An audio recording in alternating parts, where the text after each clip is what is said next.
World Health Organization raised concern over rising cholera cases in Africa.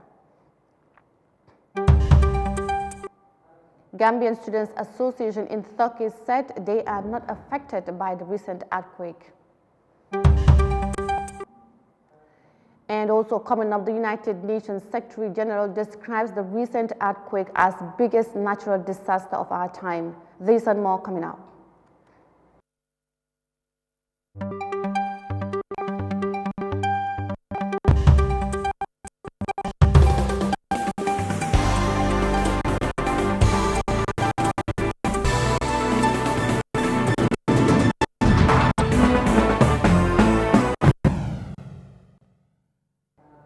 Hello, you're watching this The World Today newscast with me, Mariama Chan. Thanks for joining us, and now the news in detail.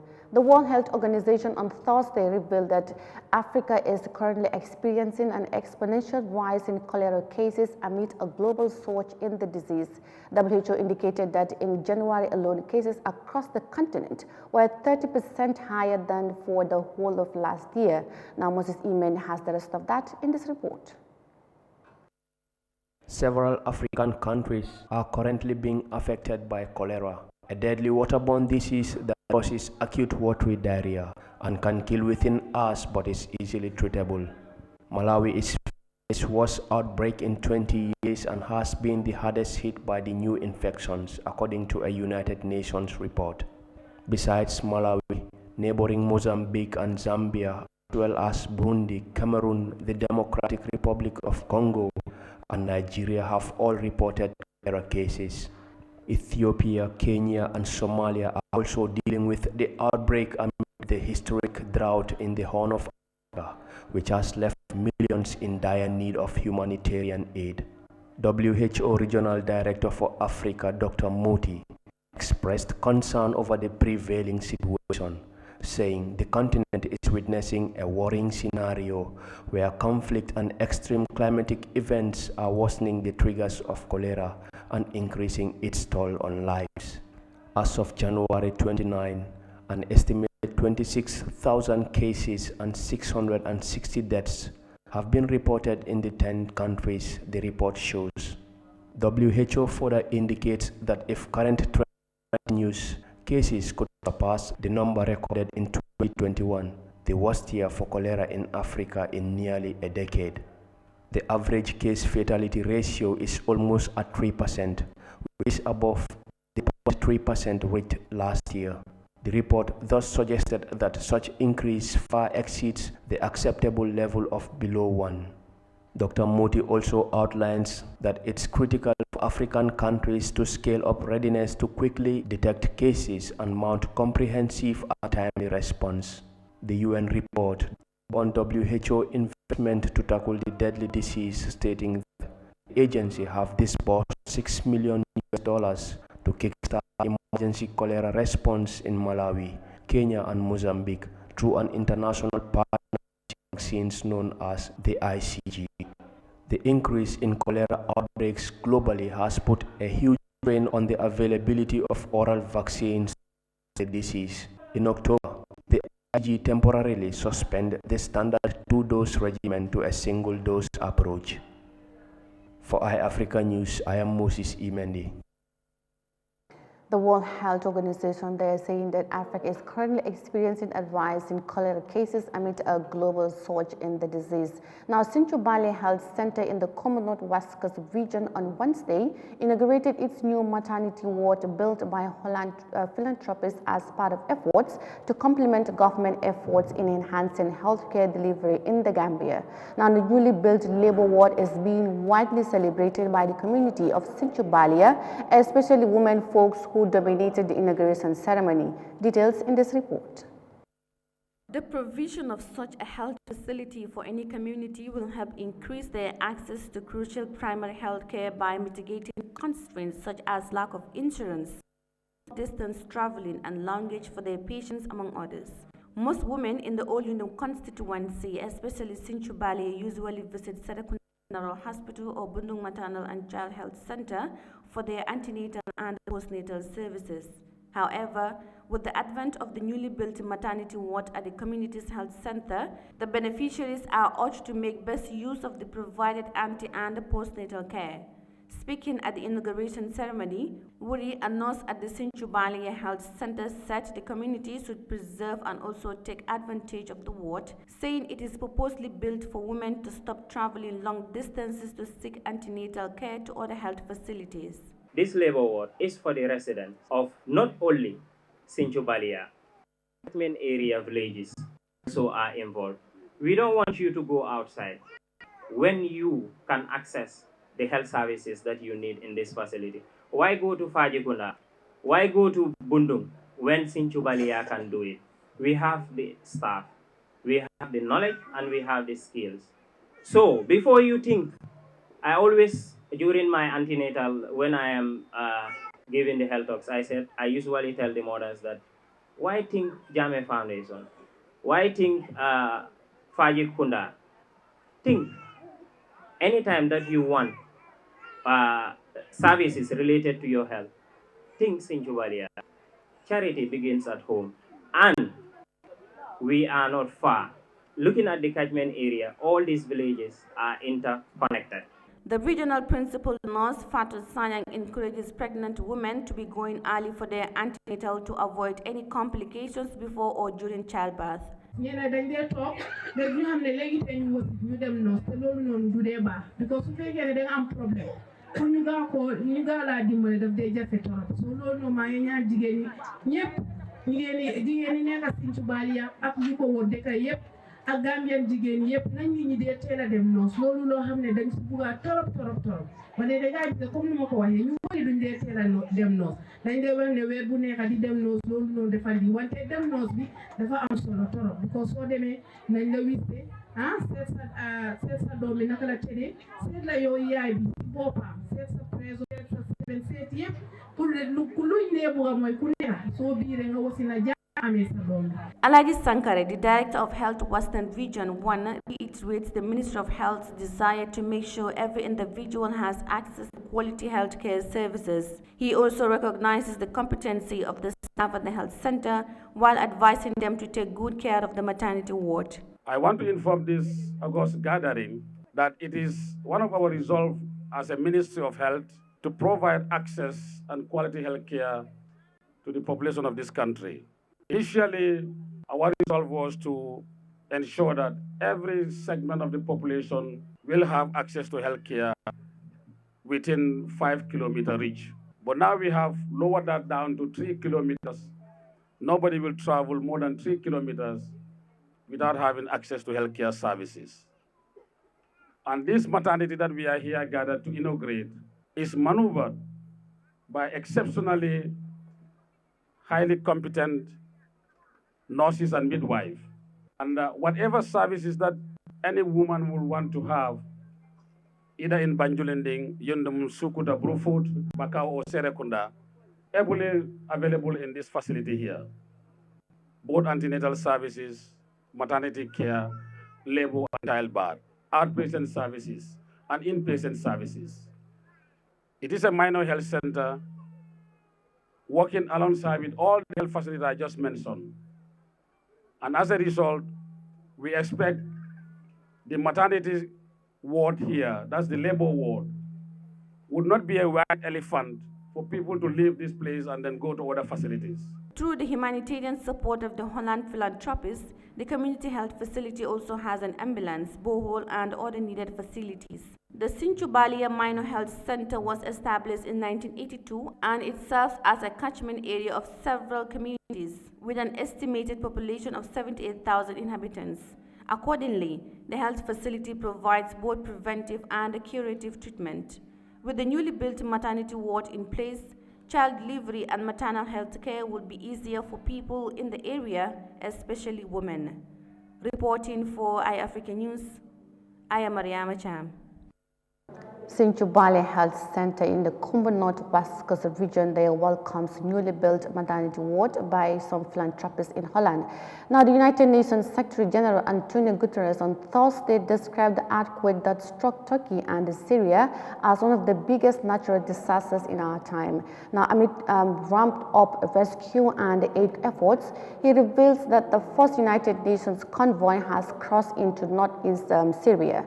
Speaking to journalists in New York, Mr. Guterres said the convoy includes 6 trucks loaded with shelter and other desperately needed relief supplies. Moses Imendi has the rest of that. Turkey and Syria were struck by vigorous earthquakes that tore through the two countries earlier this week, inflicting a large scale of destruction, killing tens of thousands and leaving thousands more injured.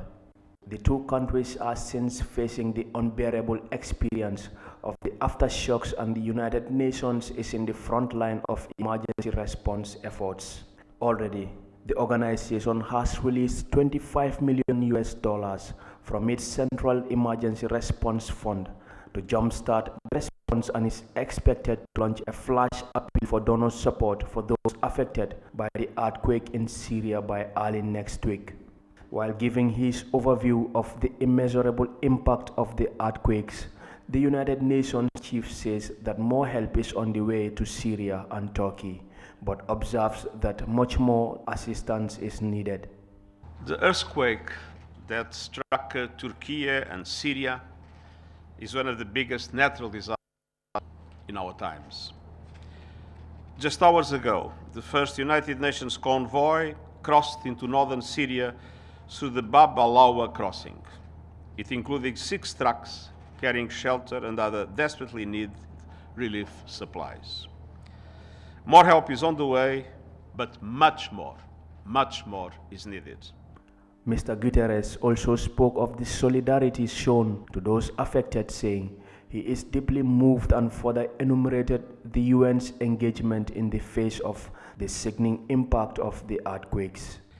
And so on my visits, I was deeply moved by the solidarity of people who opened their homes and their hearts. Now those homes have been destroyed and those hearts are breaking. A center of solidarity is now an epicenter of suffering. People are facing nightmare on top of nightmare. We are deploying disaster assessment experts, coordinating search and rescue teams, providing emergency relief, food, medical supplies, thermal blankets, and other life-saving items. And we are committed to do much more. The UN Secretary General expanded on the calamities, adding that now is the ideal time to explore all possible avenues to deploy aid and personnel into all affected areas. To provide this assistance, we will need 2 things. First, access. Roads are damaged, people are dying. Now is the time to explore all possible avenues to get aid and personnel into all affected areas. We must put people first. Second, resources. The humanitarian response, the Syrian Humanitarian Fund and the Syria Cross-Border Fund need an urgent injection of support.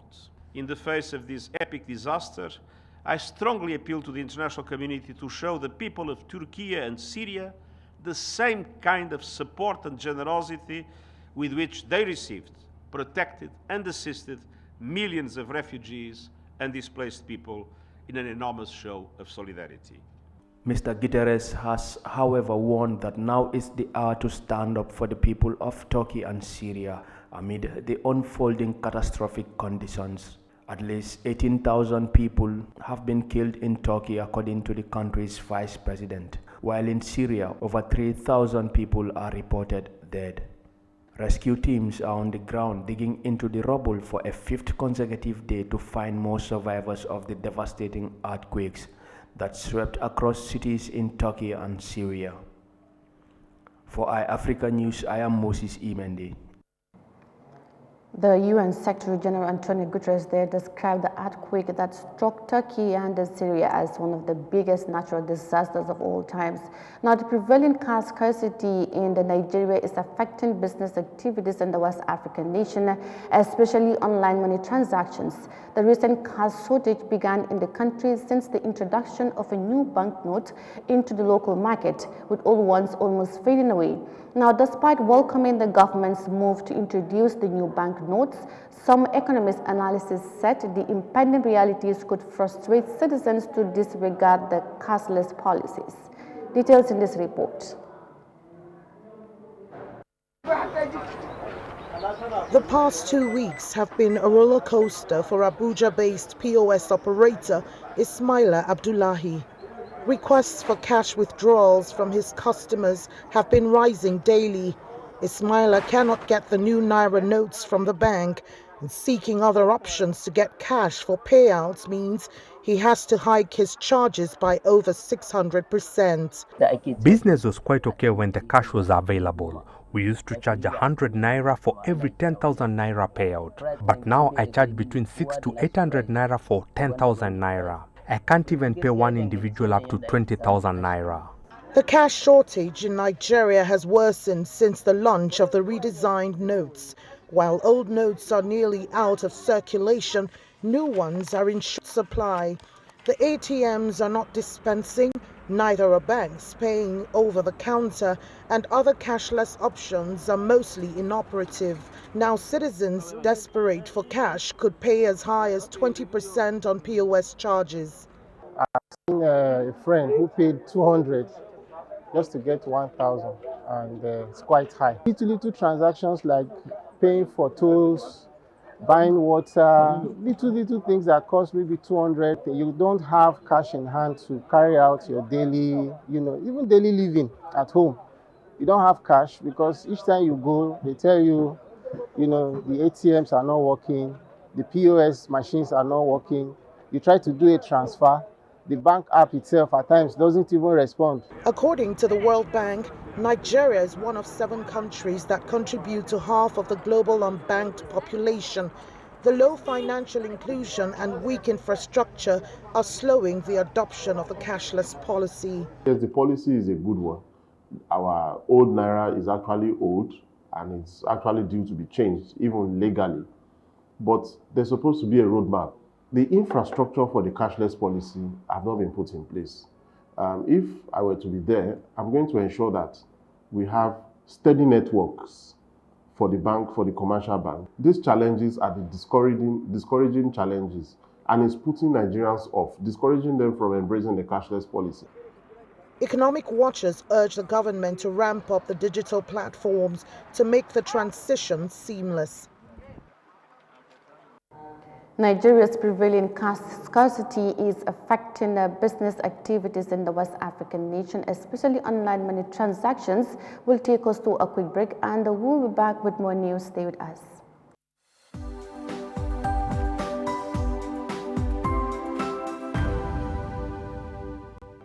Eyeafrica Global is the first and biggest private estate developer in the Gambia and present in 7 other African countries. We take pride in leading innovation in all spheres of real estate sector in the Gambia and beyond. As such, we are launching the development of the first smart and modern office and retail towers in the Gambia called TAF Twins. The TAF Twins is located in the heart of the Kanifing institutional area and 10 minutes drive away from Banjul. TAF Twins is designed to have 5 floors of office spaces ranging from 50 square meters to over 1,000 square meters with 2 elevators, central air conditioning, 24 hours electricity and water supply, with the ground floor reserved for banking, supermarket, restaurant and coffee shop. For your bookings and reservations, please call now on 376-2333 or 776-2333. Thank you.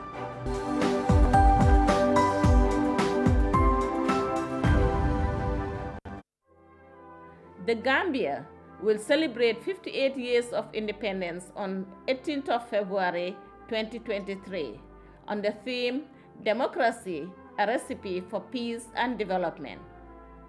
His Excellency the President of the Republic, Adama Barrow, will witness the march past and parade of the security forces and students at a ceremony to be held at the Makati Square in Banjul on Saturday, 18th February. As part of the celebrations, the organizing committee is organizing a public forum on the theme Democracy, a Recipe for Peace and Development.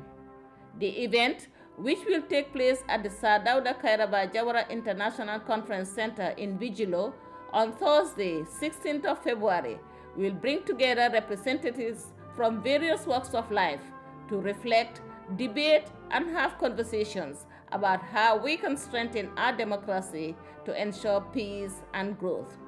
The time is now to embrace the bond that unites us as Gambians.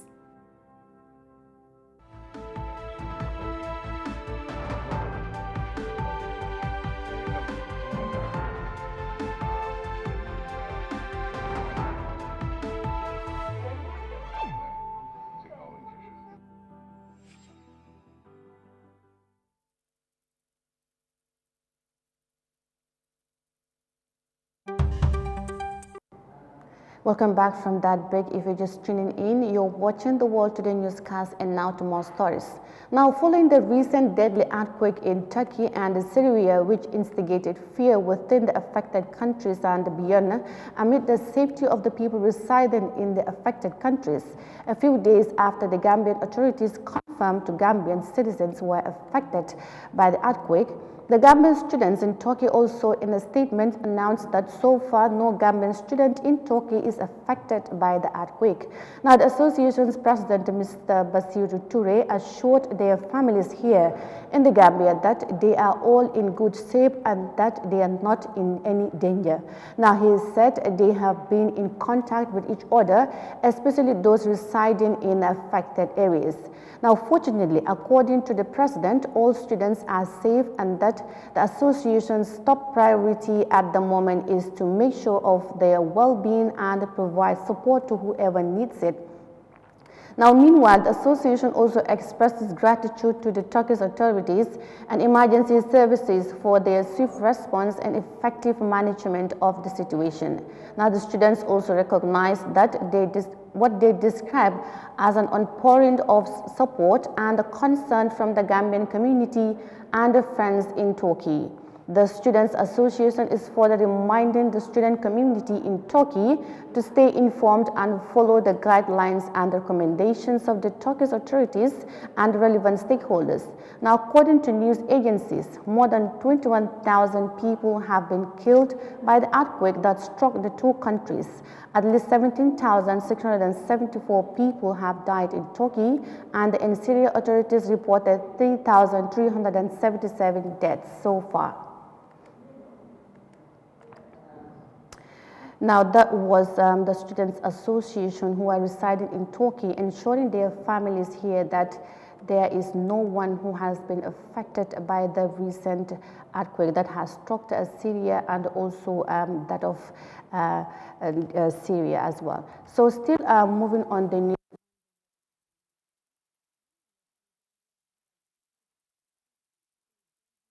Bangladesh and Gambian troops in a suitable union peacekeeping mission upon United Nations approval. Now, the Bangladesh Prime Minister Sheikh Hasina will work on a proposal from the Gambia leader, whose request was submitted by his Minister of Foreign Affairs, Dr. Mamadou Tangara, in a meeting with the Prime Minister at her official residence. This report by Amadou Kante. Affairs Minister Dr. Mamadou Tangara, who is currently visiting Bangladesh as special envoy of President Adama Barrow, handed over a request letter from the Gambian leader to Prime Minister Sheikh Hassani regarding the co-deployment of troops. Reacting to President Barrow's request, the Bangladeshi Prime Minister said the co-deployment of forces can be made by following preparation of a standard operating procedure and getting permission from the United Nations. The Prime Minister also proposed transferring her country's manpower and technology to the Gambia to jointly cultivate its vast land for mutual benefit. According to her, Bangladesh has become a food-sufficient country due to her government's timely measures that include the arrangement of conducting research. The Prime Minister said the research has helped Bangladesh become a self-resilient country in food production despite the reduction of agricultural lands. In response, Gambia's Minister of Foreign Affairs and International Cooperation, Dr. Mamadou Tangra, also highly praised Bangladesh's contributions to maintaining peace in the world and for its massive development in its agricultural sector. The Prime Minister further thanked the Gambia government for supporting Bangladesh in the repatriation of the forcibly displaced Rohingyas in Myanmar. In 2019, the Gambia filed a case at the International Court of Justice in The Hague, alleging that Myanmar was breaching the Genocide Convention for its atrocities against the minority Rohingya Muslims. Meanwhile, the Gambia has been a key player in UN peacekeeping missions. In 2022, the Gambia provided 98 military personnel, including 31 women, to UN peacekeeping missions, making it 64th largest contributor among all UN member states. The country's largest deployment with the United Nations was in South Sudan. The Gambia also contributed to the United Nations Integrated Multidimensional Stabilization Mission in Mali, the UN mission in the Democratic Republic of Congo, the United Nations Multidimensional Integrated Stabilization Mission in the Central African Republic, and among others. The Gambia and Bangladesh have enjoyed a long-standing bilateral cooperation which began back in February 6, 1983. Reporting for Africa News, I am Amadou Kante. Bangladesh and Gambia, they are coming to an agreement to jointly deploy Bangladeshi and Gambian troops in a suitable UN peacekeeping mission upon United Nations approval. Brings us to the end of this edition of the World Today newscast. For more news, visit our social media handles on Facebook, YouTube, and Instagram at Eyeafrica.tv. You can still visit our website on www.eyeafrica.tv. I am Mariama Cham. Thanks for watching and do have a good evening.